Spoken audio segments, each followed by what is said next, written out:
Naimur, hear me. Please, Naimur, hear me. Hear me মানে Naimur hear me বলতে কি বোঝাইতে চাইছো? আমি নাইমুরকে বলছি আমার কথা শুনো। আমার কথা শুনো। শুনো।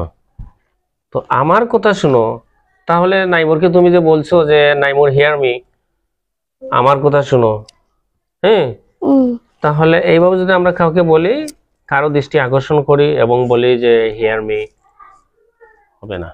এর কারণ হচ্ছে লিসেন টু মি। কারণ মনোযোগ দিয়ে কোনো কিছু আমরা শুনতে হলে তখন আমরা বলি লিসেন।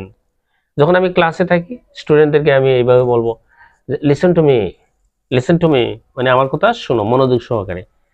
আর হেয়ার মি বলতে তুমি বোঝাতে চেয়েছো যে শুনো, সেটা হচ্ছে একটা সাউন্ড মাত্র, আমাদের কানে যায়। যেমন তোমরা আলাপ আলোচনা করতেছো, হ্যাঁ, তোমরা আলাপ আলোচনা করতেছো আর আমি শুনতেছি তোমাদের আলাপ আলোচনা, হ্যাঁ, তোমাদের আলাপ আলোচনা আমি শুনতেছি, জাস্ট আমি ওখানে কিন্তু মনোযোগ দিচ্ছি না, শুধু সাউন্ডটা, শব্দটা কি হচ্ছে আমার কানের ভিতরে প্রবেশ করতেছে, আর সেটা হচ্ছে হেয়ার, সেটা হচ্ছে হেয়ার, বাট নট লিসেন। যদি আমি মনোযোগ সহকারে, যদি আমি মনোযোগ দিয়ে শুনতাম তোমাদের কথা, তাহলে সেটা হতো আমার লিসেন।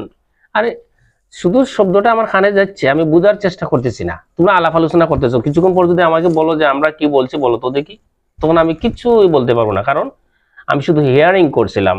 কারণ আমার কানের দিকে, আমার কানে শুধুমাত্র শব্দ প্রবেশ করছিল, কিন্তু আমি মনোযোগ দেইনি।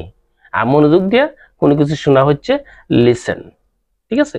আর হেয়ার হচ্ছে শব্দ কানের ভিতরে ঢুকে আমরা লিসেন করি না, মনোযোগ দেই না, শুধুমাত্র এটি হবে একটি সাউন্ড।